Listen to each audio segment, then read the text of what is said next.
यह है यूनिट 6 का पार्ट 5 है। इसमें हम क्या पढ़ेंगे? Thermostatic expansion valve. पहले हमने क्या पढ़ा था? ऑटोमेटिक या कांस्टेंट प्रेशर एक्सपेंशन वॉल। इस बार हम क्या पढ़ेंगे? Thermostatic expansion valve. अब देखिए, लिक्विड रेफ्रिजरेंट कहाँ से आ रहा है? ये कंप्रेसर या कंडेंसर से आ रहा है, नीचे वाले पोर्शन में आएगा इसके। इस बार स्प्रिंग क्या है और एडजस्टिंग स्क्रू क्या है? नीचे है, और वॉल से कनेक्ट है। ये स्प्रिंग ये नीचे से एडजस्टिंग स्क्रू से कनेक्ट है स्प्रिंग, फिर दूसरी साइड वॉल से कनेक्ट है। ये वॉल सीट है और ये वॉल्व है। ये रोड है, और रोड फिर किससे कनेक्ट है? डाइफेग्राम से कनेक्ट है। डाइफेग्राम वही थिन मेटल स्ट्रिप है जो कि प्रेशर पड़ने पे अप डाउन का मूवमेंट करती है। अब इनलेट यहाँ से और आउटलेट कहाँ होगा? इधर रेफ्रिजरेंट आउट होगा और कहाँ जाएगा? इस इवोपरेटर में जाएगा। अब इस इवोपरेटर के एंड, जहाँ इवोपरेटर ख़त्म होता है, वहाँ पे हमने एक फिलर बल्ब लगा रखा है, और फिलर बल्ब में वही लिक्विड भर रखा है या रेफ्रिजरेंट भर रखी है जो कि इवोपरेटर के अंदर से बह रही है। जो इवोपरेटर के अंदर से फ्लो रेफ्रिजरेंट बह रही है या फ्लो कर रही है, वही हमने फिलर बल्ब में फिल कर रखी है। तो और फिलर बल्ब कहाँ लगा हुआ है? इवोपरेटर के एंड पे, और ये एक कैपिलरी ट्यूब से इसके अपर पोर्शन में कनेक्ट है। अब इसमें हम फोर्स देखते हैं। नीचे से कौन कौन सी फोर्स लग रही होगी? एक तो ये स्प्रिंग है, ऊपर की तरफ, इस बार ऊपर की तरफ फोर्स लगा रहा होगा, तो स्प्रिंग फोर्स PS PE। नीचे से जब यहाँ से रेफ्रिजरेंट आएगा तो इसमें प्रेशर ज़्यादा होगा क्योंकि कंप्रेसर से आ रहा है, तो नीचे से इवोपरेटर प्रेशर भी होगा। और ऊपर से क्या होगा? केवल ऊपर से क्या है? देखो कनेक्ट क्या है इस बार? फिलर बल्ब से कैपिलरी ट्यूब से ये ऊपर वाला पोर्शन कनेक्ट है। तो PB क्या है? फिलर बल्ब का प्रेशर है। ऊपर से कौन सा प्रेशर है? Filler bulb pressure. PB मतलब फिलर बल्ब प्रेशर। यहाँ पे देखो PS क्या है? Spring pressure PS, evaporator pressure PE, और फिलर बल्ब प्रेशर PB। इसमें भी हमें प्रेशर ही बैलेंस करना है। इस बार बस डिफरेंस क्या होगा? नीचे से दो प्रेशर हो गए, एक तो स्प्रिंग प्रेशर और प्लस इवोपरेटर प्रेशर। पहले क्या था? नीचे इवोपरेटर प्रेशर था, ऊपर स्प्रिंग प्रेशर था। इस बार इवोपरेटर प्रेशर और स्प्रिंग प्रेशर दोनों नीचे की तरफ से ऊपर की तरफ फोर्स लगा रहे हैं, वर्टिकल। और ऊपर से जो फिलर बल्ब प्रेशर PB है, जो यहाँ से आ रहा है, वो वर्टिकल से डाउनवर्ड की तरफ फोर्स लगा रहा है। तो हमारे जो इस बार प्रेशर हैं वो PB है, और किस किस ने बैलेंस कर रखा है? वो PS प्लस PE ने। ये हमारी इक्वेशन है। अब जब हमारा PB ने इन दोनों को बैलेंस कर रखा है, मान लो ये पोजीशन ये है जो आपको शो हो रही है। देखो इस समय वॉल खुल रही है, तो रेफ्रिजरेंट एंटर करेगी यहाँ पे नीचे वाले पोर्शन में। ये वॉल खुली मिलेगी तो ऊपर जाएगी, और किस में चली जाएगी? वो आउटलेट किस में हो जाएगी? इवोपरेटर में हो जाएगी, और आउट होके चली जाएगी। अब जैसे ही क्या होगा?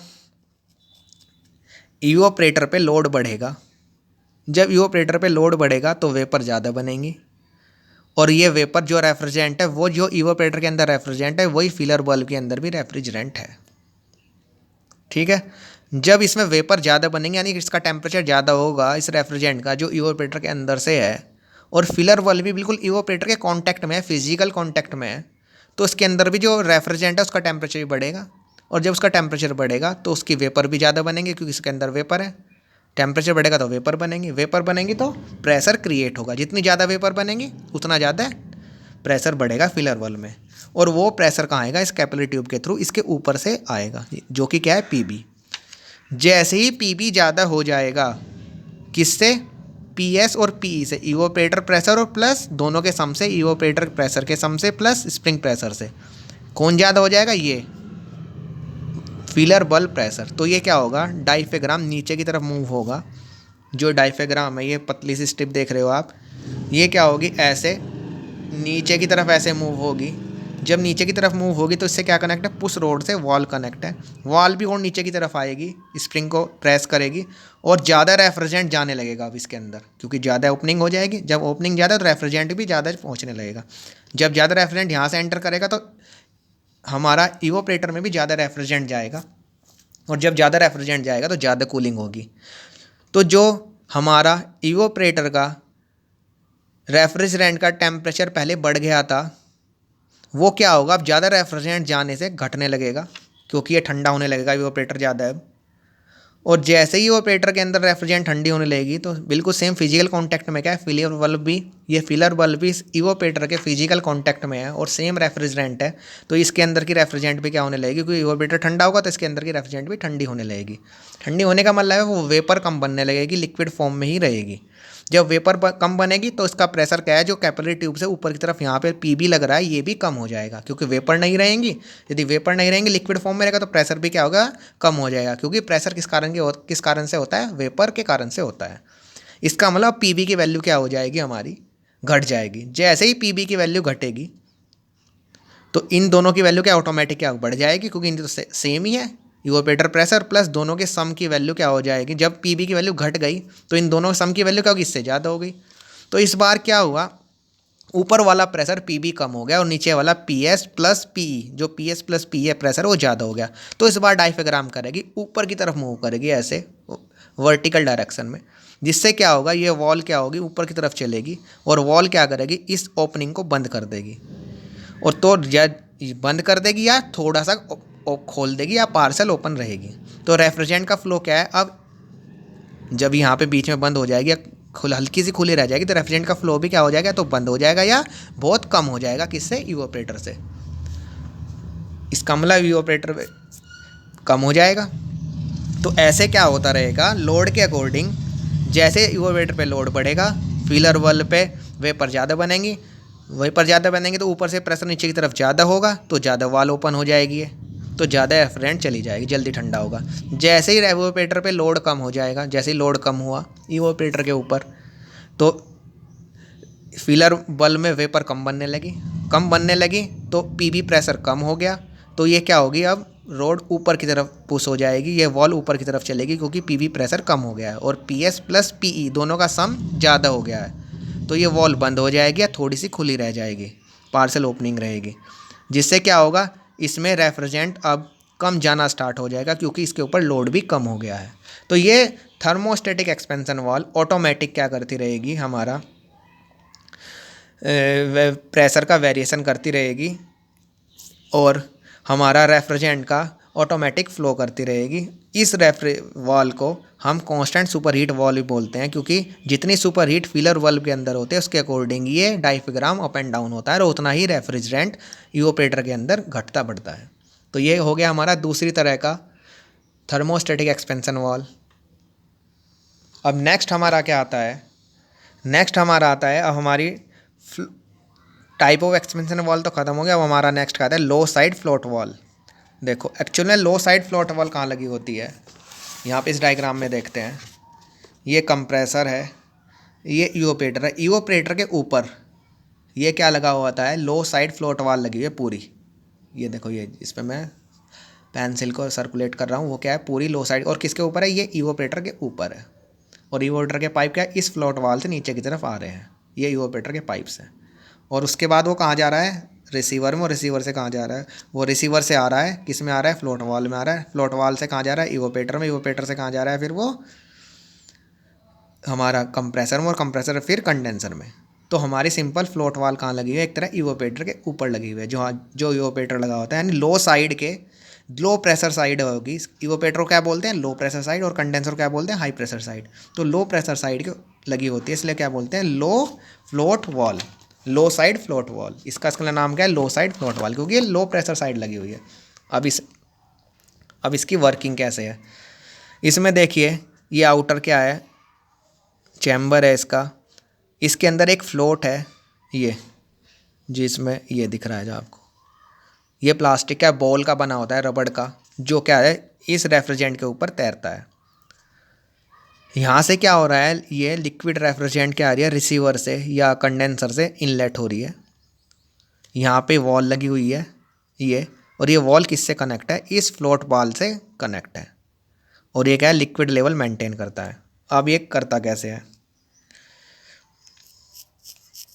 और ये क्या है, हमारी एग्जिट लाइन है, जिससे क्या हो रहा है, वेपर रेफ्रिजरेंट कंप्रेसर में जा रही है। अब क्या होगा, यहाँ पे देखिए, क्योंकि ये किस टाइप का इवोपरेटर है, जैसे मैंने लास्ट पढ़ाया था, फ्लडेड टाइप इवोपरेटर है। फ्लडेड टाइप इवोपरेटर में क्या होता है, इवोपरेटर पूरा का पूरा किससे भरा रहता है, लिक्विड रेफ्रिजरेंट से भरा रहता है। तो देखो आप, पूरा का पूरा इवोपरेटर जितने भी पाइप्स हैं सब क्या है, रेफ्रिजरेंट से भरे हुए हैं। जैसे ही इस इवोपरेटर के ऊपर लोड बढ़ेगा तो क्या होगा, हमारी रेफ्रिजरेंट ज़्यादा इवोपरेट होगी। ज़्यादा इवोपरेट होगी मतलब वो ज़्यादा वेपर बनेगी। तो इस जो ऊपर ये फ्लोट चैम्बर है इसमें क्या होगा, हमारा रेफ्रिजरेंट का लेवल क्या होगा हमारा,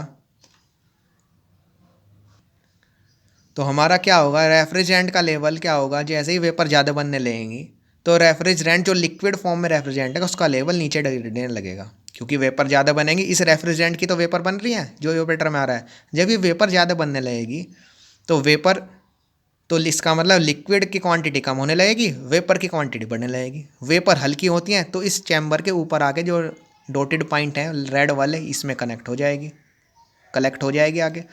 और जो ये लेवल है जो ब्लू में है डैश में, ये लिक्विड लेवल अब नीचे गिर जाएगा, क्योंकि इसकी क्या बन चुकी है, वेपर बन चुकी है। जैसे ये कंडीशन आएगी तुरंत क्या होगा हमारी, इसका मतलब ये लिक्विड लेवल लिखा हुआ है, ये इसका लेवल अब नीचे गिर गया, मान लो यहाँ पे आ गया। तो ये क्या होगा, फ्लोट अब नीचे की तरफ मूवमेंट करेगा। फ्लोट का मूवमेंट भी होगा नीचे की तरफ होगा, क्योंकि बाय वाट इसकी रेफ्रिजरेंट की बाइनेंसी फोर्स ने इसके ऊपर की तरफ रोक रखा था। जब इसका लेवल ही गिर गया रेफ्रिजरेंट का तो ये फ्लोट भी नीचे की तरफ आ जाएगा। जैसे ही फ्लोट नीचे की तरफ आएगा, जैसे ये फ्लोट नीचे की तरफ ऐसे आएगा, ये मैंने एरो भी लगाए हैं देखो, फ्लोट का मूवमेंट नीचे की तरफ होगा तो तुरंत क्या होगा, ये नीडल वाल है, ये पीछे की तरफ चलेगी, क्योंकि ये यहाँ से कनेक्टेड है। ये फ्लोट नीचे की तरफ आ रहा है और ये हिंज कहाँ है भाई, यहाँ पे है, ये पॉइंट है, नीचे की तरफ आ रहा है। तो यहाँ से हिंज है और ये फ्लोट नीचे की तरफ आ रहा है, तो ऐसे मोमेंट होगा इसका।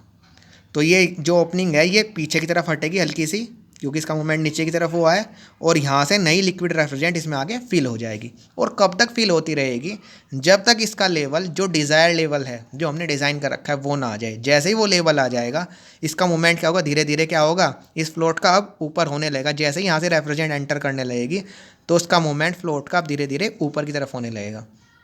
और एक सिचुएशन ऐसी आएगी, जो हमारा डिज़ाइन लेवल है जो हमने चाहते हैं वो लेवल आ जाएगा, तो ये अपनी प्रॉपर पोजीशन पे आ जाएगा फ्लोट, ये फ्लोट है जो, जिससे क्या होगा, इस ओपनिंग इस क्लोजिंग को जैसे ऊपर की तरफ ये चलेगा तो इस ओपनिंग को क्या कर देगा, ये बंद कर देगा, क्योंकि ये इसका मूवमेंट इधर को होगा, ये इसको बंद कर देगा। तो हमारा लिक्विड रेफ्रिजरेंट आना फिर बंद हो जाएगा और इसमें एक कांस्टेंट लेवल आ जाएगा। जैसे ही इवोपरेटर पे फिर लोड बढ़ेगा, मान लो लेवल आके फिर मेंटेन हो गया हमारा उतना ही जितना था, फिर इवोपरेटर पे फिर लोड बढ़ा तो फिर ज़्यादा रेफ्रिजरेंट इवोपरेट हुई, ज़्यादा रेफ्रिजरेंट इवोपरेट हुई तो लेवल फिर डाउन हो गया।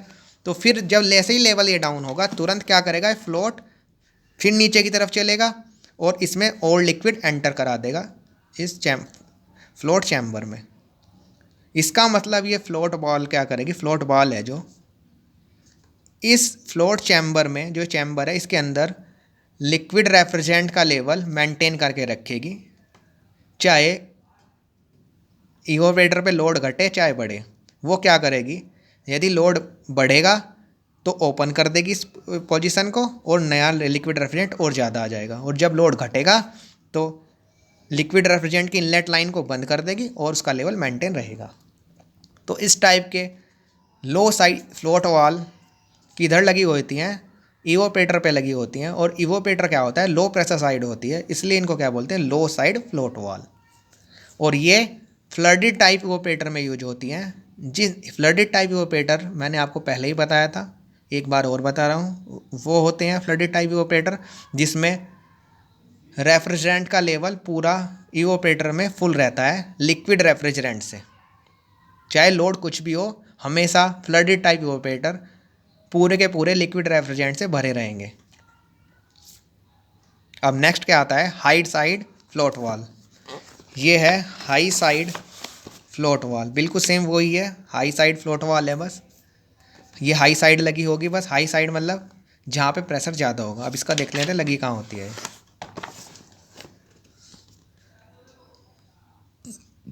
ये देखिए, कंप्रेसर है, कंडेंसर है, और कंडेंसर के बाद क्या लगी हुई है, ये वॉल लगी हुई है यहाँ पे, फ्लोट वॉल ये लगी हुई है। इसके बाद क्या होगा, एक्सपेंशन डिवाइस होगा। ये एक तरह का ये एक्सपेंशन डिवाइस ही है। ये पर हाई प्रेशर साइड है क्योंकि कंप्रेसर के बाद है, तो क्या है, और कंडेंसर के भी बाद है, तो क्या है, ये हाई साइड है क्योंकि इसके बाद, यदि इसके बाद इवोपरेटर के बाद कोई चीज़ लगती है तो वो लो प्रेशर साइड होती है। इवोपरेटर से पहले सब क्या रहता है, हाई प्रेशर साइड। तो इस तरह की एक्सपेंशन वॉल का कहाँ यूज करते हैं हम, हाई प्रेशर साइड यूज करते हैं। इसका मतलब हम इसको कंडेंसर के बाद लगा देते हैं। बिल्कुल सेम वही है। ये हमारा क्या है, फ्लोट चैम्बर है, ये हमारा फ्लोट बॉल है। ये लिक्विड रेफ्रिजरेंट कंडेंसर्स के अंदर आ रही है और फिल हो रही है, और यहाँ से हमारा आउटलेट हो रही है इवोपरेटर के लिए। ये निडिल वॉल है, ये ओपनिंग, ये फ्लोट वॉल इस निडिल वॉल को ओपन क्लोज करेगी जितना ज़्यादा हमें लिक्विड रेफ्रिजरेंट चाहिए, किसके अंदर, इवोपरेटर के अंदर। अब पहले एक बार देख लेते हैं, कंप्रेसर, कंडेंसर, और कंडेंसर के बाद ये एक्सपेंशन वॉल लगी हुई है, float high side float wall. अब जैसे ही क्या होगा हमारा,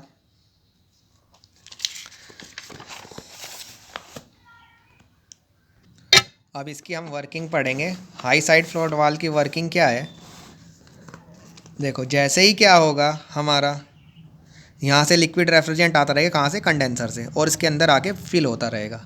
जैसे ही जितना ज़्यादा लिक्विड रेफ्रिजरेंट आएगा, ये बॉल क्या है, उतना ही लेवल यहाँ पे बढ़ेगा इसका। तो ये बॉल क्या है, ये बॉल तो क्या है, प्लास्टिक की है तो, या रबड़ की है, तो क्या है, फ्लोट करेगी यानी तैरेगी। तो ये क्या कर, ऊपर की तरफ उठेगी क्योंकि जैसे लेवल बढ़ेगा ये बॉल भी क्या होगी, ये तो बायनेंसी फोर्स के कारण ऊपर ही रहेगी इसके लिक्विड रेफ्रिजरेंट के, तो ये भी ऊपर की तरफ उठने लगेगी। जैसे ये ऊपर की तरफ उठेगी तो तुरंत ये नीडल वॉल है, जो नीडल वॉल दिख रही है, ये पीछे की तरफ हटेगी और यहाँ पे ओपनिंग हो जाएगी। यहाँ पे क्या होगा, ये रास्ता खुल जाएगा और यहाँ पे लिक्विड रेफ्रिजरेंट किस में जाने लगेगी, हमारी इवोपरेटर में जाने लगेगी। ज़्यादा से ज़्यादा लिक्विड रेफ्रिजरेंट इवोपरेटर में जाने लगेगी। जैसे ही इस लिक्विड रेफ्रिजरेंट का लेवल मान लो कंडेंसर से आना कम हो गया, तो उसका लेवल फिर गिरने लगेगा, या इवोपरेटर पे बोल लेवल गिरने लगेगा, जिससे क्या होगा, ये वॉल क्या होगी, जो फ्लोट वॉल है ये नीचे की तरफ चलेगी, और जब ये नीचे की तरफ चलेगी इस निडल वॉल को अंदर की तरफ पुश करेगी और इसके ओपनिंग को क्या कर देगी, बंद कर देगी। तो इवोपरेटर में हमारा लिक्विड रेफ्रिजरेंट जाना बंद हो जाएगी। पर यहाँ पे ये बंद हो जाएगी, पर देखने की चीज़ क्या है, क्योंकि हमारा कंडेंसर तो कंटिन्यूस जिस प्रेशर पे या जिस फ्लो रेट से कंप्रेसर हमारा लिक्विड रेफ्रिजरेंट दे रहा है, उसी प्रेशर पे और उसी फ्लो रेट से कंडेंसर से लिक्विड रेफ्रिजरेंट इस फ्लोट चैम्बर में आ रही है। ठीक है, इस पे कोई वेरिएशन नहीं हो रहा है। पर ये किस पे डिपेंड करता है, इवोपरेशन रेट पे, कि कितना लोड है इवोपरेटर के ऊपर। क्या करता है कि कितना लोड है इवोपरेटर के ऊपर, तो एक तरह क्या होगा, ये वॉल किसके पे डिपेंड करती है कि लोड कितना है, इस पे वर्क करती है। तो ये किस पे वर्क करती है, लोड के वर्क करती है। जैसे ही लेवल फिर बढ़ेगा ये वॉल फिर खुल जाएगी। लेवल बढ़ने का मतलब क्या है कि लोड बढ़ गया। लेवल यहाँ पे क्यों बढ़ेगा, क्योंकि क्या हो गया, जैसे ही इवोपरेटर पे लोड बढ़ा तो क्या हो गया हमारा, यहाँ पे क्या होगा, लेवल कंडेंसर से क्या होगा, लेवल बढ़ने लगेगा इसका, ये फ्लोट वाल खुल जाएगी, तो ज़्यादा रेफ्रिजरेंट किसके अंदर जाने लगेगी, हमारी इवोपरेटर के अंदर जाने लगेगी, और उस लोड को मीट करेगी जब तक वो डाउन ना हो जाए। तो ये वॉल किसके ऊपर काम करती है, एक तरह लोड कितना है इवोपरेटर के ऊपर, इस पर काम करती है। और ये किस इवोपरेटर में यूज होती है, ड्राई टाइप। फ्लडेड टाइप में कौन सी यूज होती थी, जो हमने लो साइड पढ़ी थी। और ड्राई टाइप में केवल क्या यूज होती है, ये वाली यूज होती है, क्योंकि ड्राई टाइप में केवल 1/4 या 1/3 ही इवोपरेटर लिक्विड रेफ्रिजरेंट से फिल रहता है। जैसे ही उस पर लोड बढ़ता है तो उसमें, जैसे ही इवोपरेटर पे लोड बढ़ता है तो तुरंत क्या होता है, हमारा रेफ्रिजरेंट फ्लोट चैम्बर से किस में एंटर कर जाती है, इवोपरेटर में। क्योंकि फ्लोट चैम्बर में क्या होता है, कंडेंसर कंटिन्यूसली क्या करता रहता है, रेफ्रिजरेंट को सप्लाई करता रहता है। जब उसका लेवल, ये तो कंटिन्यूसली सप्लाई करता रहेगा पर इवोपरेटर में जाएगी नहीं क्योंकि नीडल बंद है। जैसे इसका लेवल बढ़ने लगेगा तो ये वॉल अपने आप ऊपर की तरफ उठने लगेगा, फ्लोट उठेगा तो ज़्यादा रेफ्रिजरेंट इवोपरेटर में जाता रहेगा। तो इस टाइप में हम क्या कर रहे हैं, एक तरह लोड को बैलेंस कर रहे हैं। तो इस टाइप की वॉल को क्या बोलते हैं, हाई साइड फ्लोट वॉल। अब नेक्स्ट क्या आता है हमारा, नेक्स्ट क्या आता है थर्मोस्टेट। उसको हम नेक्स्ट लेक्चर में पढ़ेंगे। एक बार लास्ट और देख लेते हैं कि वर्किंग क्या है।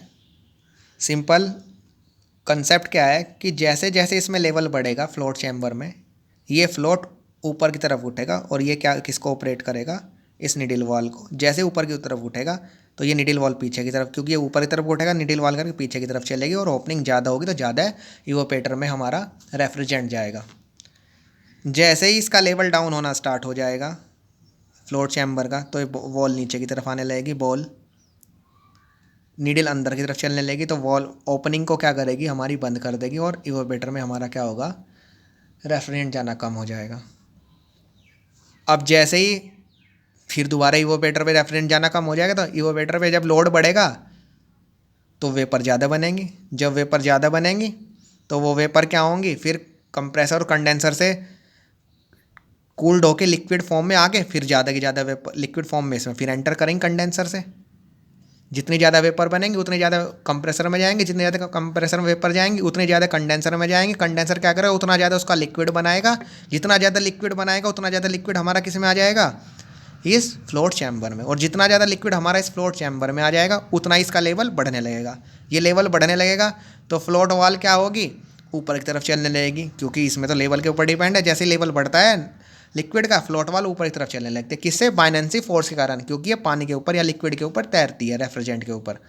तो उस पर बायनेंसी फोर्स, जैसे लिक्विड लेवल बढ़ने लगेगा बायनेंसी फोर्स वॉल के ऊपर बढ़ने लगेगी, फ्लोट वॉल के ऊपर, ये ऊपर की तरफ चलेगी, जिससे क्या होगा, नीडल पीछे की तरफ हटेगी और ज़्यादा रेफ्रिजरेंट किस में जाने लगेगा, हमारा इवोपरेटर में जाने लगेगा। जैसे ही लोड कम हो जाएगा, अब ज़्यादा रेफ्रिजरेंट जाएगा तो धीरे धीरे धीरे लोड क्या होगा, घटने लगेगा। तो ये प्रोसेस बार बार रिपीट होती रहेगी और हमारा एक रेफ्रिजरेटर प्रॉपर वर्क करता रहेगा।